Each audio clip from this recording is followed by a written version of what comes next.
Hello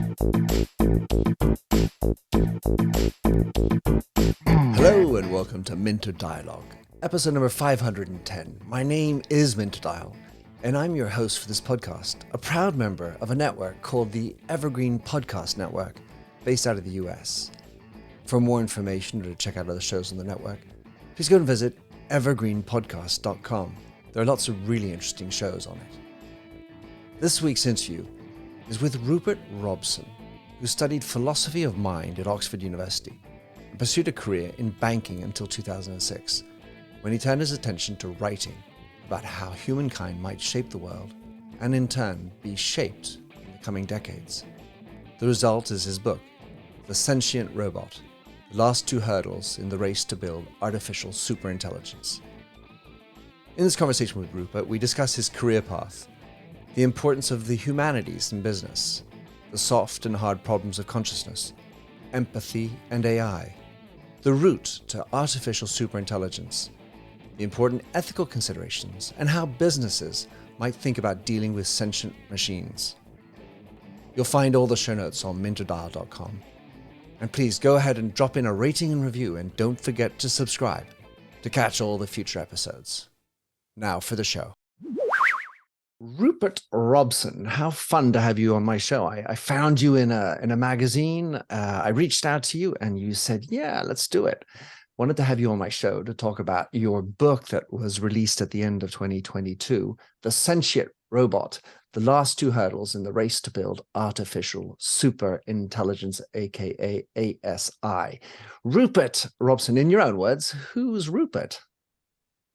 Well, good morning, Minter. Rupert is somebody who got bored with investment banking about 16 or 17 years ago, after, I must admit, having had a wonderful time doing it, but there's only so long you can do any of these things. And I woke up one morning and it wasn't much more than that. And I thought I want to go back to a subject that I enjoyed a huge amount when I looked at it at Oxford doing PPE, and the subject was the subject of consciousness. And back in those days, I read a book called The Origins of Consciousness and the Breakdown of the Bicameral Mind. And I found it desperately intriguing. Anyway, I did nothing about it for the following 25 years while I was in my banking, but I thought to myself, this could be something that I would find really rewarding in a post-banking life. And I left to write a book on it. Of course, it's quite a dry and dusty subject taken on its own. And I think the breakthrough moment for me was 6 or 7 years ago when I realized that it could be made a much more interesting subject when twinned by a subject that was just beginning to impinge on most people's consciousness, specifically artificial intelligence. And the film world, of course, had got there ahead of me, and the TV world had got there ahead of me. But putting those two things together to create the book, The Sentient Robot, really has been my life alongside one or two other things for the last 15 years. And it's been one of the most rewarding things I've done in my adult life. It's brilliant. You describe it briefly in the book about how you were walking along with your wife in Kerala in India. Just tell us what was happening in that. What were you discussing in that conversation? I'd love to have been a fly on the wall. Well, I feel quite sorry for Georgina because, of course, I would subject her in the way that one does when one's thinking aloud, but it's even more fun to do so with a human being alongside you. Apparently. And I used to subject her to these sessions, and of course, walking along a beach is an ideal place to do it.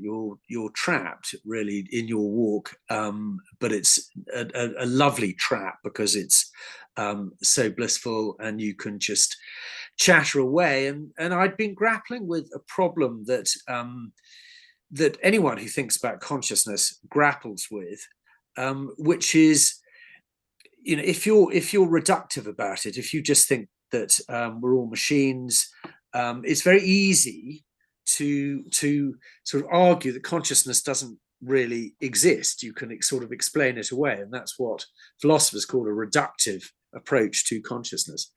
But of course, the flip side is that if you don't go along with that, you sort of have to reinvent physics to come up with an alternative explanation of consciousness. And there are one or two examples of that, such as epiphenomenalism, which is an approach to consciousness, which is about thinking that consciousness doesn't do anything, it's just along there for the ride. And so that's what I was grappling with, and that's when I came up with what I call my mirrored homunculus theory of consciousness, which evades those two approaches, the reductive approach and the let's invent physics again approach. And I can't remember where we were on our walk, but it was probably about 3/4 of an hour after breakfast. And I thought to myself, my goodness, I should come to Kerala more often. It's a lovely place, Kerala. In the mirrored homunculus theory, obviously there are going to be a number of things which I need help on understanding, and I've never studied theory of mind, so I want to get into that as well. But to what extent is it also brush aside the soft and hard problems of consciousness? Well, that is an excellent question, and in many ways, that is the question, so far as my book is concerned. The hard problem of consciousness was, and I'm going to just read a couple of lines, was brilliantly dissected by a philosopher of mine called David Chalmers. And he points out that when we do things, cognitive and behavioral functions are taking place in our brain. You've got all these neurons whizzing around in our brain, and it's sort of information processing if you think about it. And he says, why doesn't all this information processing go on in the dark, free of any inner feel? And if you stop to think about it for a moment, it's a really good question. Why do we need to feel the neurons whizzing around in our brain in order to make that information processing that they instantiate? Why do we need the inner field at all to allow the neurons to do their work? And that is the hard problem. And it's even been turned into a play, as I'm sure you know, by Tom Stoppard, called The Hard Problem. And the reason the mirrored homunculus theory gets around that is because it says, actually, consciousness is an illusion. And it's a very, very useful illusion. And you've got to go right back to babyhood to pick up on how that illusion might have arisen in the mind. And my theory is that as babies, we sense agency, we perceive agency in the people around us, most obviously our primary caregivers. We look at them, even as a baby, when we're not able to talk or think terribly deeply. We look at them and we recognize in them a difference between them and a refrigerator or a television or a football or whatever. We see a difference, and the difference that we perceive in our unthinking, non-verbal way is that they have agency. And through a particular type of neuron that we have on in our brains called mirror neurons, we import that, we mirror, we reflect that sense of agency in our own brains. Now, that, of course, is that's not it. That's not where the journey ends. Our brain, so when we import that sense of agency, what's actually happening is that a neuronal network is being built up in our brains. And the rest of the brain perceives that neuronal network as an entity, as an agent.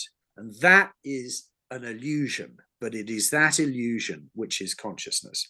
And to go back to where I started, I suppose, that gets around the hard problem, because you're not saying with that, you're not saying that that neuronal work, that cognitive and behavioral functionality that I was talking about, you're not saying that that has to be beefed up, so to speak, by consciousness in order to function. What instead you're saying is that that cognitive and behavioral functionality works with the agency to give you the feeling of consciousness through that illusion. It sounds quite complex in a way, if I'm honest, but any theory of consciousness sounds quite complex. The important thing is that it frees us from Chalmers' hard problem.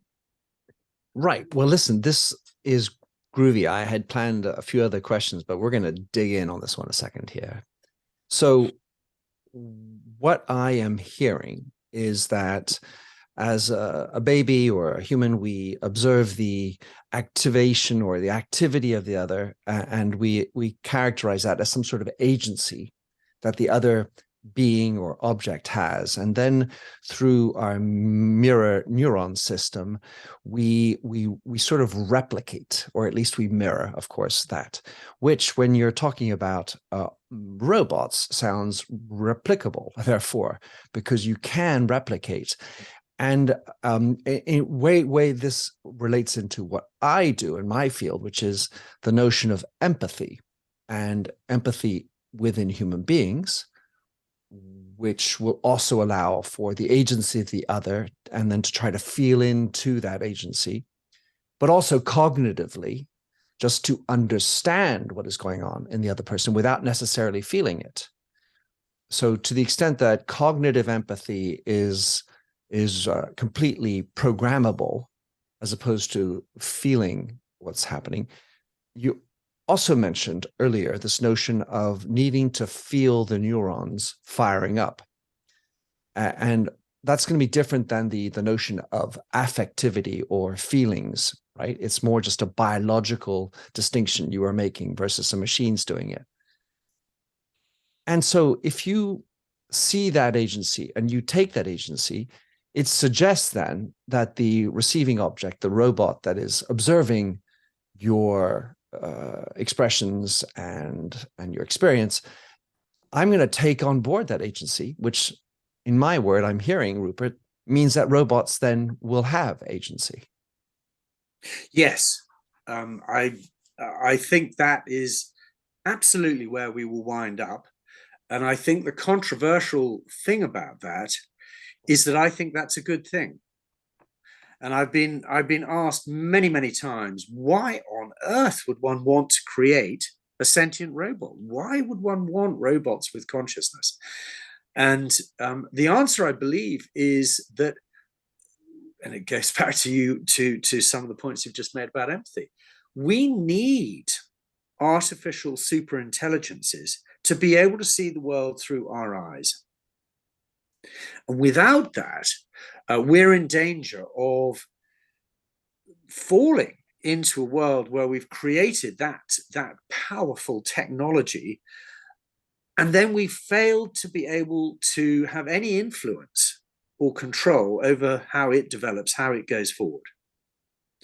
If, on the other hand, we've designed it, obviously with other safeguards, but we've designed it ultimately with the ability, or not just the ability, the entrenched characteristic of seeing the world through our eyes, then I think we stand a much better chance of winding up with a technology that is beneficial for mankind, rather than ultimately hostile or just inadvertently an enemy of mankind.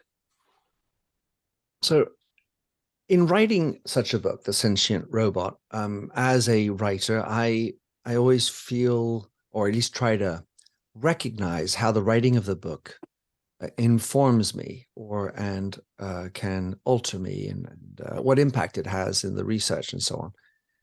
And there's also the bias or the perspective that we go into writing the book. I wanted to ask you, Rupert, how would you describe your perspective on humanity before and after the book?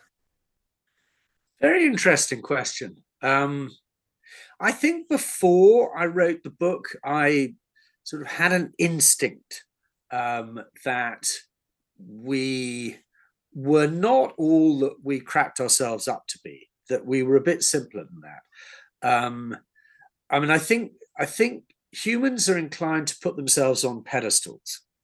That creates all sorts of problems. I think it makes us, in many senses, an enemy to the world in which we live. We think that we're the best, and I think that has contributed to some of today's problems, most obviously the impact on the environment. So I had that instinct, but I think what writing the book has firmed up in me is a belief that we truly are just machines, and that by virtue of evolution, these mirror neurons came along, and initially they were very useful in the context of imitation, and learning through imitation is something that we humans don't just do. There are other animals that would appear to do that, such as monkeys and the great apes. And so by virtue of these funny things that came along called mirror neurons that had this useful thing, we machines became conscious machines. And so I asked myself the question from time to time, does it matter that I'm absolutely convinced that I'm just a machine? Does it cause me to think about who I am and who other people are in a different way? And the truth is, not really. Because I still, even with that knowledge, I still have all the emotions that I had before. I still have all of my other reasoning capabilities that I had before. So I think about the world in a more dispassionate sense, but beyond that, it hasn't really altered the way that I look at things. I suspect you will have read Byron Reese's The Fourth Age, which essentially he lays out how our filters will. He for example says, either you believe we're a machine or we're not. And there are 4 different perspectives that he lays out that help to understand the filter with which we reading his book and understanding life in general. So that was tremendously interesting. I feel that in thinking we're a machine, the word dispassionate seems to be totally appropriate, and would tend to regard emotions as a lesser concept. Yes. I tackle this head on in the book, and I cite the work of a neuroscientist called Antonio Damasio, who has done 1 or 2 fascinating observations and experiments where he found that people who had damage to the emotion parts, regions of their brain, became, curiously, counterintuitively, became much less good at making decisions. And the way I described it in the book is by saying that the cognitive capabilities of our brains tell you how to get there, but you need the emotional regions of our brains to tell you where there is. Cognition on its own won't set the goal. That's what emotions are for. So I think that actually emotions are of fundamental importance to the human being. Moreover, if you think about a robot at the moment, any robot you care to take, they only know what to do because you've already set their goal for them. They don't have emotions, and so they don't have goals. The only goals they have are set by their designers. If, on the other hand, you devise a robot without a preset goal, and you just leave it to do what it does, and it has no emotions, it won't do anything at all. So emotions are really terribly important. In the book you discuss, and it was something that I was not familiar with, like many of the concepts, to be honest, the difference between understanding emotions and motivating emotions. Because I was like, Oh, whoa, what is an emotion that understands versus an emotion that motivates? I have generally thought of emotions as motions, therefore movements. Yes, quite right. Absolutely right. And it's a slightly artificial distinction. And the reason I made the distinction was because for the sentient robot to empathize with us, to understand where we're coming from, what drives us, he or she needs the robot needs to be able to make sense of every single emotional system coursing through the human brain and empathize with those. And so we want the sentient robot to empathize with our anger and other things of that nature. But when it comes to driving the sentient robot's behavior, we don't want the robot to be angry as part of its decision-making process. Oh, no, no, no, no. So it is an artificial distinction. You're absolutely right. In our own brains, there is no such distinction. It's purely a distinction for the purposes of the robot. Welcome to Don't Retire, Graduate, the podcast that asks you what you want to be when you grow up so you can graduate into retirement with a purpose and a passion, whether you're 25, 85, or any age in between. Gain actionable financial and mindset tips from your favorite authors, podcasters, and influencers to help you reach that exciting next chapter. Listen now and start building your path to financial freedom and reframing what retirement can mean to you. This is your host, Eric Brotman, reminding you, don't retire, graduate. So in the work that I'm doing in a similar capacity, I have been thinking about how technology changes us. And so in Thomas Kuhn's sort of explanation of the paradigm shifts, how calculus was instrumental in changing our way of understanding the future and electricity and acoustics and all sorts of different things. It feels like what we're going through now, even before we achieve artificial superintelligence, ASI, even with what we're already achieving, the act of programming computers to look at and understand us is helping us to understand us before we even get to ASI. What do you think about that? I absolutely right. I mean, one of the best books that I read as I was writing this book was a book called Cerebral Cortex: Principles of Operation by Professor Edmund Rolls. And he is what they call in the trade a computational neuroscientist.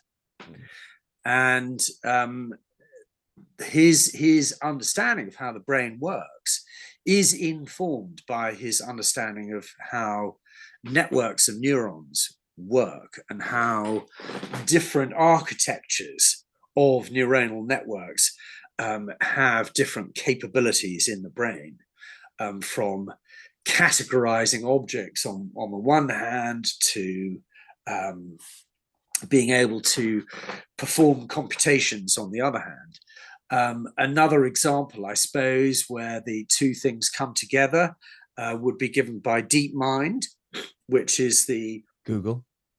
Exactly, artificial intelligence research capability of Google, not the only one by any means, but one of the most important, and founded by, or co-founded by, somebody called Demis Hassabis, who has both a neuroscientific background and a computer science background, as well as being a jolly good chess player back in the day.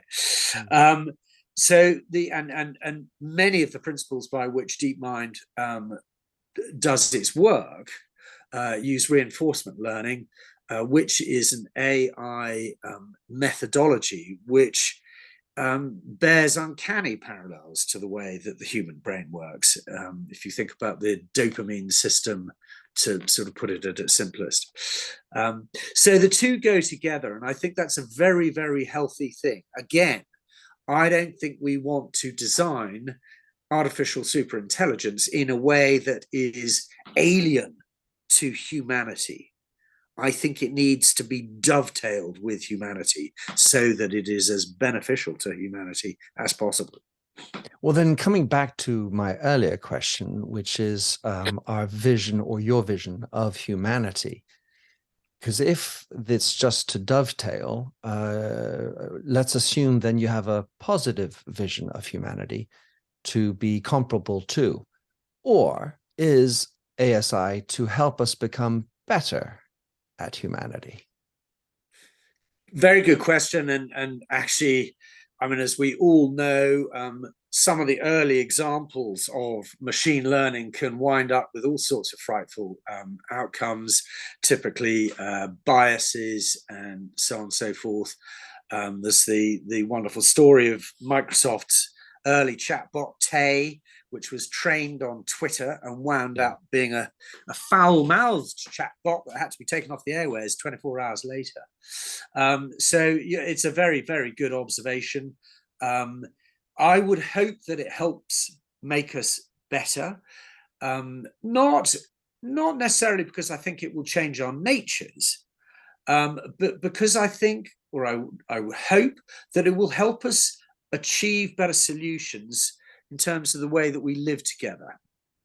If you take climate change is a very difficult problem to solve, because of course, if one country decides to be sort of very good and limit emissions and do this and that and the other, it might be easier for that country to do it than for another country which maybe is less is more backward from a developmental sense and needs to emit more in order to sort of catch up, economically speaking. How do you resolve those tensions? And I think that ASI will be able to help us do those things.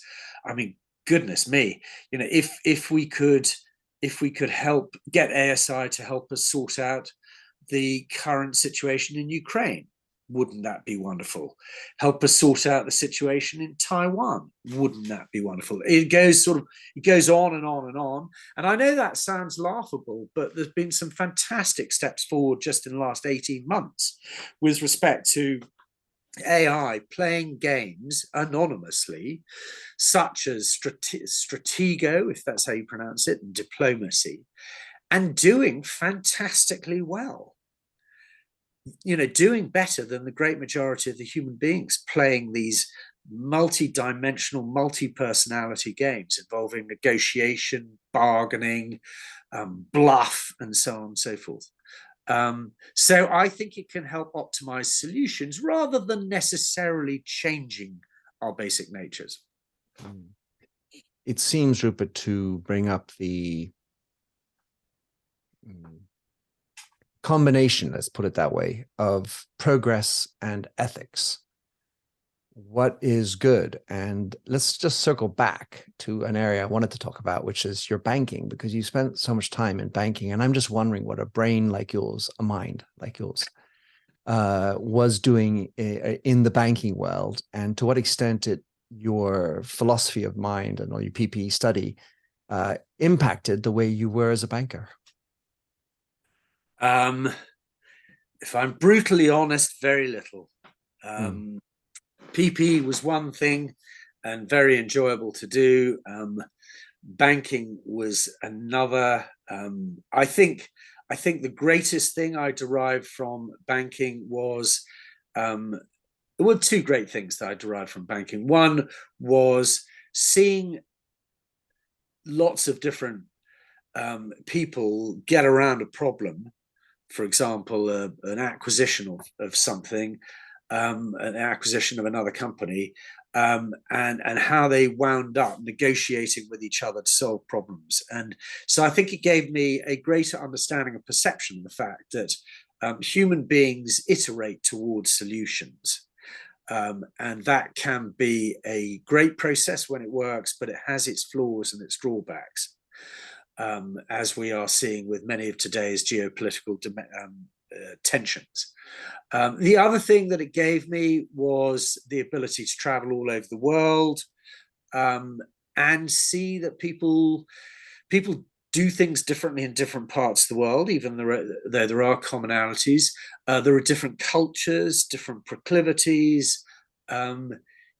It's a complicated place. And my belief is that the world has now become so complicated that human beings desperately need a helping hand to navigate the future.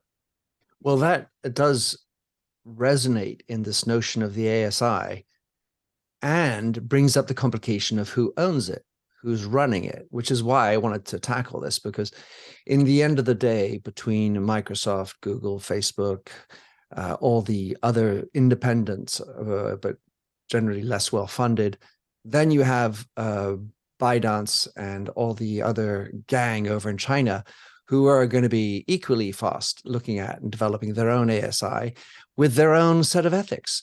And so where I wanted to lean with or walk with this is the financial story, or at least the mechanism of profit versus purpose with these ASIs. And how does one even consider regulating this, where you know how the United Nations is really good at regulating Russia and China and America? Yeah, great question. And it is one to which there is absolutely no good answer at the moment. In China, the government has clearly taken the big tech firms in hand over the course of the last 2 or 3 years. It's a pretty recent development, and you are seeing a great deal more centrally inspired ways and approaches to the development of technology in China. Now, that sometimes can be useful and it can get you there faster. And there's no question that China is able to develop and build infrastructure much more quickly than is the case in many parts of the West. But if you look at creativity and imagination, the great ideas in AI research still largely come out of the West, and most particularly the US and to a lesser extent the UK. And that is because government control over that sort of technological development is much less present, and people are allowed to get on with their own thing. I don't know what the right answer is. What I do know is that when a technology of that power emerges, then ultimately the state probably has to look after it. If you look at nuclear weapons, for example, it would be unthinkable that nuclear weapons would be in the hands of private enterprise. Unthinkable. But if we ever get to a point where it makes sense for the development of technology in the West to shift into government hands, we need to be aware of the fact that if you then bureaucratize it by virtue of that, you may slow down that development. I think it's an unsolved problem, and I don't know what the answer is. So one of my, let's say, spins into this notion of consciousness is highly unacademic, because it basically, well, I came into it through the path of psychedelics, and for having done a fair amount of psychedelics, it opens your mind to a different idea of consciousness, and certainly it renders the human being less important than the grandiose, godlike feature pedestal making, ego-headed human beings that we have. And you write in your book, this is a sentence I struck me. You said, consciousness exists explicitly to optimize our thinking and our decision making. So if the consciousness is let's say, gate marked or bounded by a government or a business, I feel like it would that limit its greater level of consciousness and iterate around something that's relevant for its existence as opposed to our existence. Yeah, that's an interesting one. Yeah, I think that governments are not ultimately in the business of looking out for the individual. And there is a danger. I suppose I'm going to wind up saying I don't know, rather like I did with the last question. There is a danger that we get to a point where some individuals or many individuals are going to be making compromises. Am I worried about that? A bit, but I suppose I'm less worried about it. I'm not worried about it in principle. I'm worried about it in practice. The reason I'm not worried about it in principle is because as soon as any entity, but let's just take human beings, as soon as any entity lives in a group, as soon as any individual lives in a group, that individual is already making compromises in order to live successfully in that group. And so we may find that the compromises that we have to make as a consequence of what we've just been talking about grow in size. But again, I would say that's been happening over the course of the last 100 years. And the amount of legislation that exists rises with each change of government. All legislation is a set of constraints on how we behave.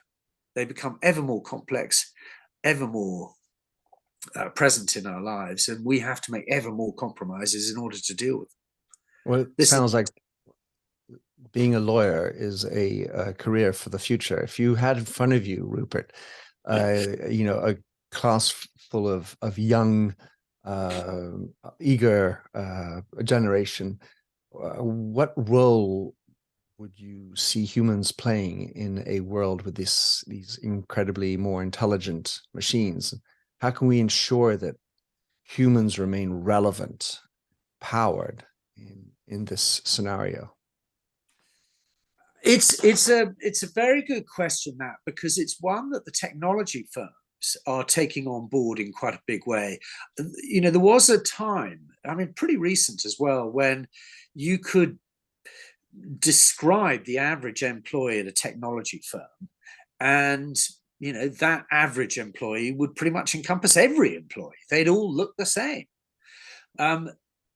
But I think there is greater realization that technology has to work with human beings, and in order for the technology designers, to make that happen, they need philosophers, they need sociologists, they need economists, and so on and so on.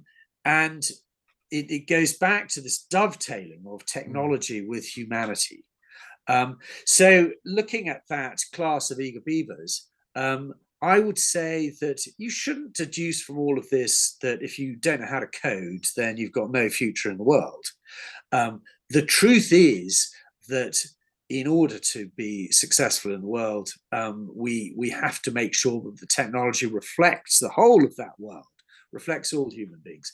Having said all that, I think that the way in which the world is going to develop over the next 50 years will be more profound than at any other period in human history. And I think if I were talking to a class of eager beavers, it would be less a skill that I would insist on them developing, and more an attitude or a state of mind.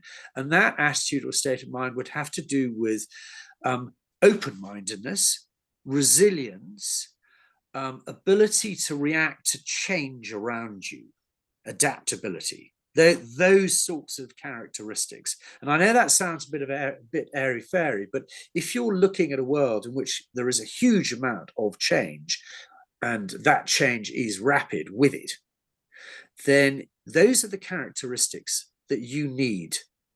So just being a good lawyer doesn't really help you, but being a really good, adaptable, quick-thinking, open-minded person, that helps you.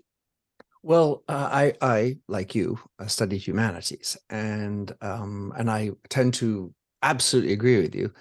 I don't feel like it's the mindset to use, or the state of mind, that is typical amongst the CEOs with whom I interact, and far less even likely if you work in financial services. The idea of a philosopher in an investment bank, like you were, seems they wouldn't have hired you because you're a philosopher. They would hire you because you're competent enough to make a damn enough amount, good amount of money, identify good deals, good network and such, as opposed to all these wonky anthropological, sociological type of skills. That would be true. Although, funnily enough, I was on the board of the London Metals Exchange, and one of my board members, one of my colleagues, had been in that world, and then he left that world. And it's a pretty punchy world, the world of the London Metal Exchange. And he left that world in order to do a PhD it was the behavior of traders on the London Metal Exchange from an anthropological perspective. And so, oddly, despite his background, he did bring the two together, and it was a really, really good read. Actually, it was very interesting, because ultimately, whether it's banking or whether it's being at a university or anything else you could think of, it's all about how people behave and how they interact. So, we have seen recently I would say, a mass mediatization of AI through the Chat GPT, and this came out in November 2022, so a month after your book. You of course do talk about it because it's based on the back of a technology that's been around for now 3 years, at least the Chat GPT is. What is your opinion of it? How much fun have you had playing with it? What does it make you think? Does it make you think that we've come quicker, or are we just on track for ASI? I think the idea of generative AI, in other words, AI that doesn't just perceive and categorize, but also generates content, is to be expected. So in a sense, one shouldn't be surprised that this technology has emerged. B, to be welcomed, because I think it can speed up many, many things that can get done. It can improve on many, many things that can get done. And funnily enough, my son is a creative in the advertising world, and he now routinely uses Chat GPT in order to help spark ideas, in order to, rather like you did, come up with questions as an alternative or as an addendum to questions that you've already come up with in your own mind. So I think it's fantastically useful. I think that, as is often the case with these sort of apparently new things that aren't quite as new as the media would see them, it's slightly less impressive than one might imagine, because it doesn't address some of the key holes in AI capability that exists. So just because it's Chat GPT and it's amazing in many ways, it still can't do common sense. Just because it's Chat GPT and it's amazing in many ways, it doesn't mean to say that it always talks in an intelligent way. It can sometimes spout complete cobblers. But wouldn't you say that's true of humanity? We're not, if we can't code common sense, does that not also reflect on the fact that we don't have common sense? I think we do have common sense. I think we just don't know how the brain does it. And at the moment, we don't have a clue, therefore, how to get AI to do it. And I think there are other things that are perhaps less visible in the media that are going on at the moment that are possibly more important. So, for example, DeepMind a few months ago came out with an algorithm that is capable of, albeit in a virtual world, is capable of handling entirely new problems that it's never come across before. So ChatGPT, the reason it can come up with lots of great conversation is because it's come across pretty much all the conversation in the world beforehand. And so it's just predicting from that. Wow, what about an algorithm? What about an AI capability that can actually come across something completely new, a new problem, and solve it? And this is what DeepMind came out with a few months ago, albeit, as I say, within a virtual world. So it doesn't have all of the uncertainties of the real world. And so I'm not going to say that this new artificial general intelligence, as you might call it, is suddenly going to be appearing on the street near you soon. It won't be. But the fact is, the technology is there, and to my mind, that sort of general intelligence technology is in many ways more important than ChatGPT. That makes sense. So if you have a lot of the people listening are working in business or entrepreneurs, and so if you're working in an enterprise or as an entrepreneur, what advice would you give them? This is my last question for you. What advice should you give them with regard to all these developments in AI, and what do you think stands out as something that is really urgent for them to think about? Well, funny enough, going back to GPT, I think actually that's quite a good example. I think every mid-sized and large business needs to have somebody on board who is following these sorts of developments and thinking about how these developments are going to change the business model. So ChatGPT is a fascinating one because it's not out there on its own. Alphabet or Google has got its own chatbot. Bard. There's actually, they've got more than one. Lambda is possibly the most famous one because, of course, one of their employees said last year that they legitimately believed that Lambda was a person. There's another Alphabet at the expense of his job. At the expense of his job, quite right. Good old Blake. Good old Blake. So there are others out there. Now, the reason they're terribly important, of course, as we both know, is that they're going to be twinned with search engines. So ChatGPT is going to be twinned with Bing, and so on and so forth. Now, what this means is that search is going to be transformed over the course of, let's say, I'm plucking a number out of thin air, 12 months.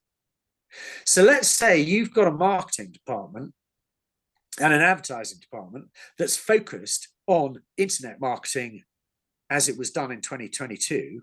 And then you suddenly wake up on the 1st of January in 2024, and the internet's completely different because search has been transformed. And let's just say, as a big business, you hadn't thought about that.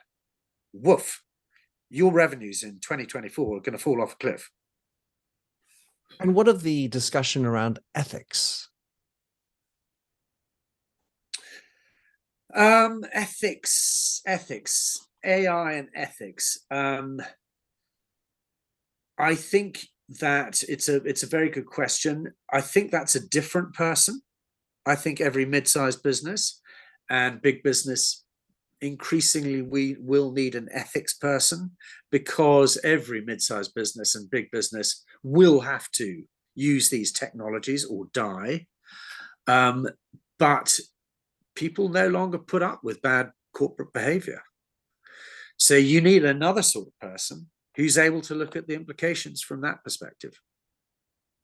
Well, if I may, I still think that Wall Street and the city could do better in evaluating ethics as an indicator, not for performance per se of the company, but it's still not, let's say, a primary way through which investors regard companies.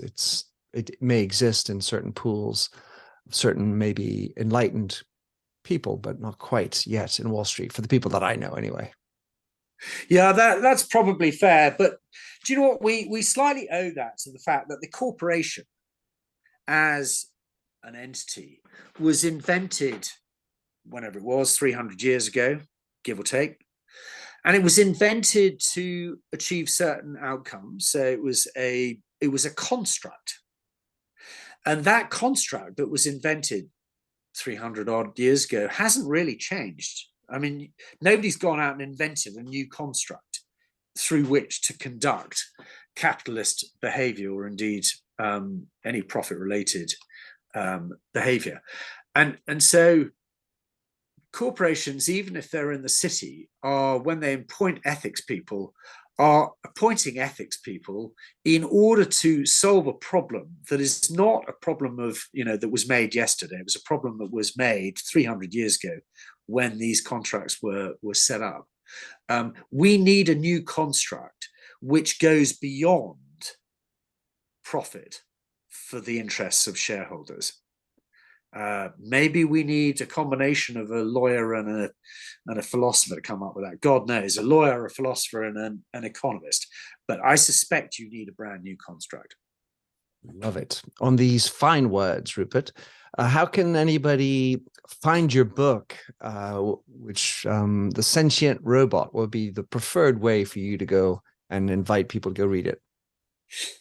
As you might imagine, I'm going to recommend a technological vehicle that's been around for 20 years now, and it's called Amazon. Indeed. A friend for convenience. Splendid, Rupert. I really appreciate it. You and I chatted a little bit beforehand. You got some other projects in mind. That's the good term. Looking forward to staying in touch and following what you're up to. Thanks very much, and encouraging everybody to go check out The Sentient Robot. Thank you very much, Minter. Thanks for having listened to this episode of the Minter Dialogue podcast. If you like the show and would like to support me, please consider a donation on patreon.com/MinterDial. You can also subscribe on your favorite podcast service. And as ever, rating and reviews are the real currency for podcasts. You'll find the show notes with over 2,000 and more blog posts on minterdial.com. Check out my documentary film and 4 books, including my last one, You Lead, How Being Yourself Makes You a Better Leader. And to finish, here's a song I wrote with Stephanie Singer, A Convinced Man.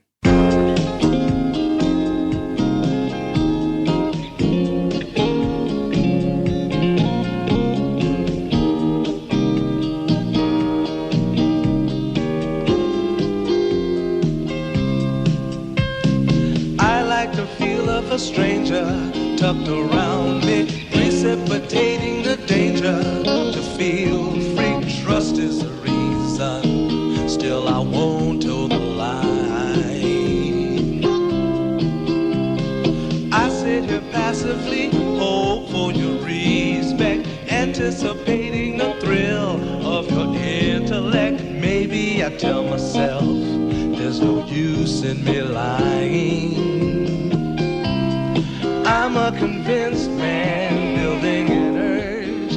I'm a convinced man, to live and die submerged. A convinced man, in the arms of a woman. I'm a convinced man, challenge my fate. I'm a convinced man, competition's innate. A convinced man, in the arms of a woman. Despise revenges and struggle with deceit. Live for the challenge so life's not incomplete. What's wrong with challenge? I know soon we all die. I like the feel of a stranger tucked around me, precipitating the danger to feel free. Trust in my reason and let me show you why. I'm a convinced man, practicing my lines. I'm a convinced man, here in these confines. A convinced man, in the arms of a woman. I'm a convinced man, admit to the test. I'm a convinced man, I'm ready for an arrest. I'm a convinced man, in the arms of a woman.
Do you love news about LinkedIn, Indeed, Google, and just about every other recruitment tech company out there? Hell yeah. I'm Chad. I'm Cheese. We're the Chad and Cheese Podcast. All the latest recruiting news and insights are on our show. Dripping in snark and attitude. Subscribe today wherever you listen to your podcasts. We out.